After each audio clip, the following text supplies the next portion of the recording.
इसी प्रकार से महाराज श्री के श्रीमुख से कथा प्रसंगों का निरंतर आनंद लेने के लिए पूज्य श्री के आधिकारिक YouTube चैनल को जरूर सब्सक्राइब करें और बेल आइकन को दबा दें।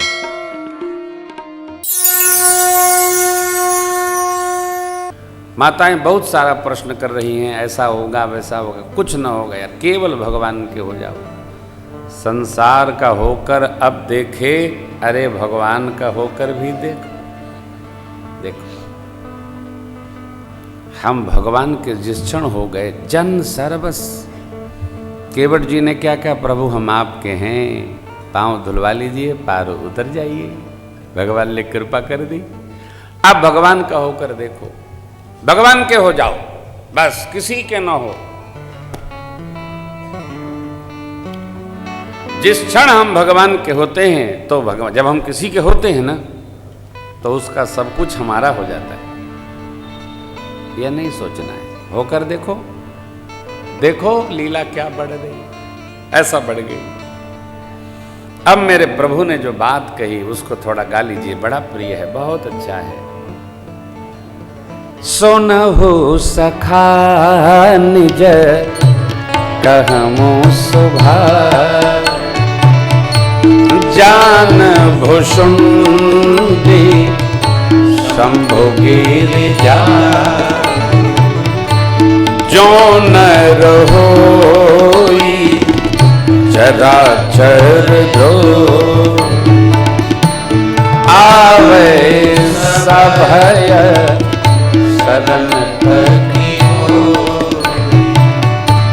तज मद मोह कपट छलना, करमु सत्यति साधु नौ, जननी जनक बंधु सुतधा, तनु धनु भवन सुहित परिवार, सबके ममता काग बटोरी, मम पद मनहि बांध बर समदर्शी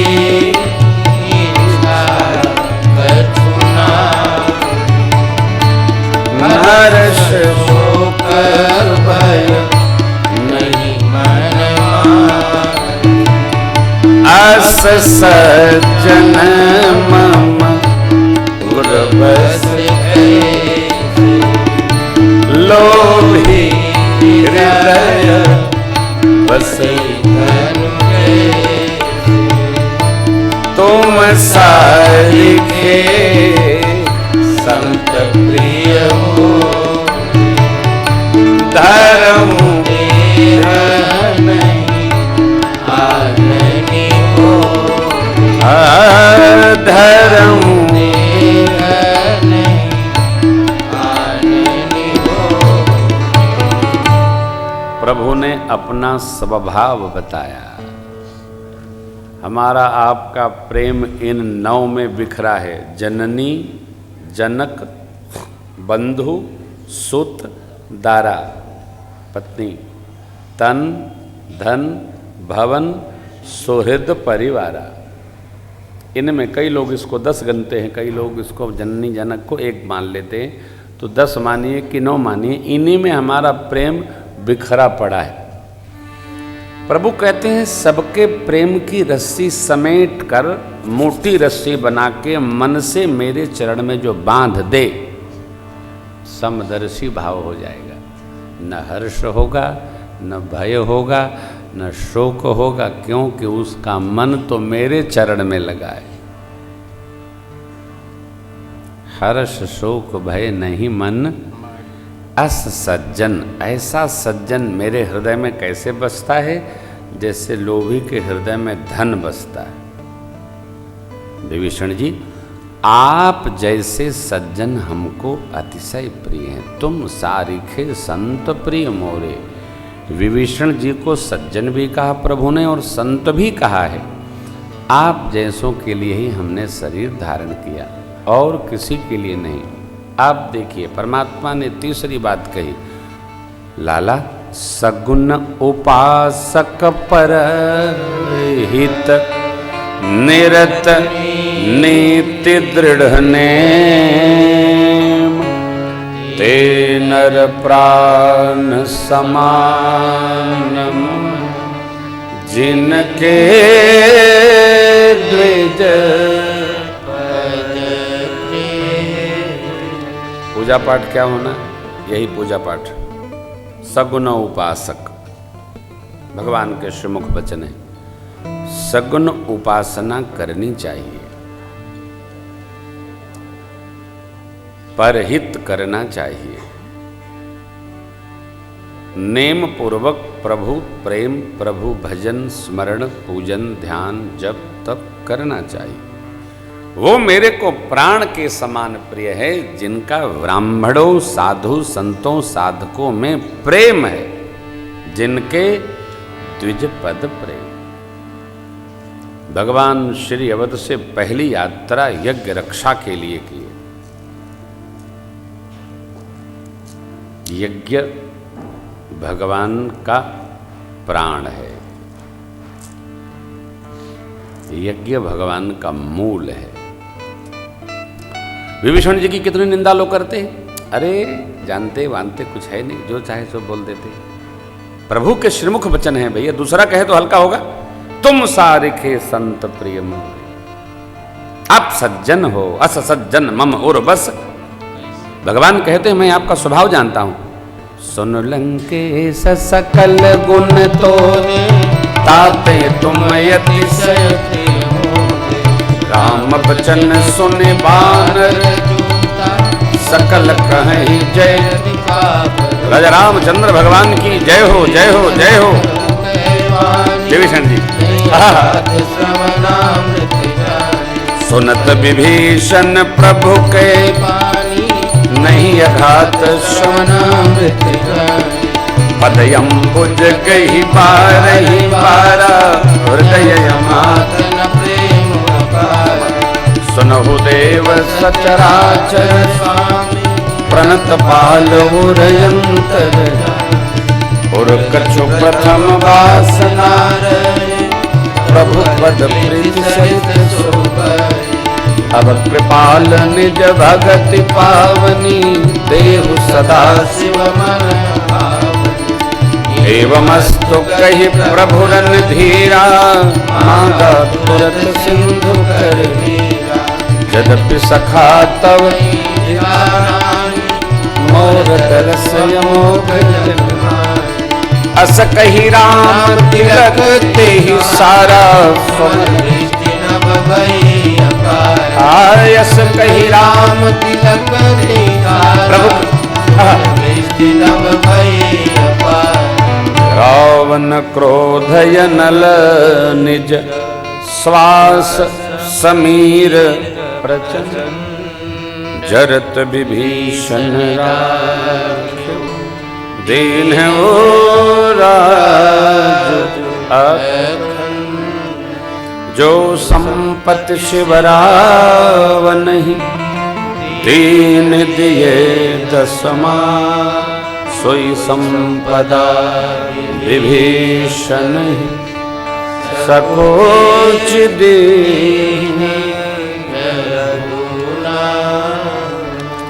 भगवान ने प्रशंसा की, विभीषण जी ने गति बताई और अब भगवान ने समुद्र का जल मंगा के विभीषण जी का राज तिलक कर दिया, पूर्व में ही कर दिया। क्यों? रावण का अंत होगा तो लंका आपको प्रदान करेगी और किसी को नहीं। ये क्या है? ये नीति है, उसकी चर्चा फिर कभी होगी। ये नीति है। भगवान नीति राजनीति सबकी रक्षा करते आगे चलते हैं। बड़ा कठिन है, बहुत कठिन है, करना पड़ता है, नीति का पालन करना पड़ता है। अगला दोहा ख कहता है, जो संपत्ति शिव जी ने रावण को दशमाथ देने पर दी थी, भगवान संकोच पूर्वक, क्यों? ये भी नीति है। अभी यदि कोई राजा है कहीं का, तो राजा के रहते राजा नियुक्त करना यह उचित नहीं। ये इसमें कोई संशय नहीं है कि रावण मरेगा, रावण का अंत होगा, इसमें कोई संशय नहीं है। संकोच किस बात का है कि ये धर्मनीति नहीं है जो परमात्मा ने कर दिया। फिर भगवान ने क्यों किया? देखिए, भगवान का एक स्वभाव ये है कि जो भी भगवान के पास आता है, भगवान कोशिश करके उसको अपने बगल में बैठाते हैं। और ये भी ध्यान रखना होगा कि बैठाने से कोई बगल में नहीं बैठेगा जब तक उसमें पात्रता ना हो। आप गोद में बैठा लीजिए, यदि पात्रता नहीं है तो नीचे खसक के चला जाएगा। बैठाने से कोई बैठता नहीं, पात्रता होगी तभी आदमी बैठा रहेगा, नहीं तो वहां से भाग लेगा। पास रहना सरल काम नहीं है, बहुत कठिन है, आग में जलने जैसा है। भगवान ने बगल में बिठाया। अरे ये नीति ये है कि सुग्रीव जी राजा हैं और विभीषण जी ने, सुग्रीव जी ने विभीषण जी के आने पर कहा बांध के रखना है। भगवान ने क्या कहा? उचित तो यही है जो आप कह रहे हो, लेकिन मैं क्या करूं, मेरा नियम है, जो आएगा उसको मैं यहीं बैठाता हूं। अनुज सहित मिल ढींग बैठारी, भगवान ने बगल में बैठा लिया। अब यदि भगवान उनका तिलक नहीं करते हैं तो सुग्रीव जी बारंबार यही चर्चा करेंगे, क्यों आए थे तुम, मारे गए हो क्या वहां, लो। भगवान ने यहां मर्यादा की रक्षा की कि यदि इनको मैं सखा न बनाऊंगा, क्योंकि मैं अवध का राजा हूं, सुग्रीव ऋषमुख के वन प्रदेश के राजा हैं, यदि विभीषण को इस रूप में तिलक नहीं करूंगा तो सुग्रीव जी इसका हर घड़ी, क्यों मारे गए थे तब आए क्या, कोई बात नहीं, बैठो बैठो बैठो, लो। आदमी इतना कमजोर मन का होता है कि वो दूसरे को बर्दाश्त करता ही नहीं। मैंने कथा में आपको निवेदन किया था कि सुग्रीव जी विभीषण जी से उखड़े उखड़े रहते हैं हमेशा। ये आ गया क्यों? दो, एक सखा हो आपके, दूसरे आ जाएं तो जो कमजोर मन का होगा वो अकेले मिलेगा तो ही पूछेगा कुछ खाए, आप खा लो, वो तो अकेले खाते हैं, आप खा लो। तीसरा पूछेगा कौन आए, बोले भटकती आत्मा आ गई, लो।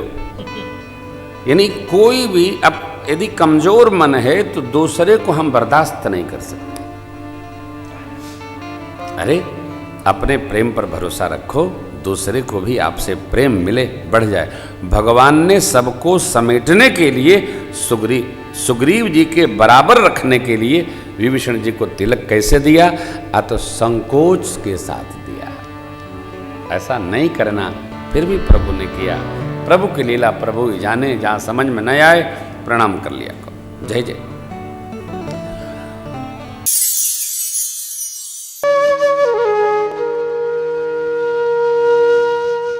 इसी तरह सुनते रहिए, चैनल को सब्सक्राइब करिए, बेल आइकन को दबा दीजिए और पुण्य अर्जन के लिए अपनों में शेयर करिए।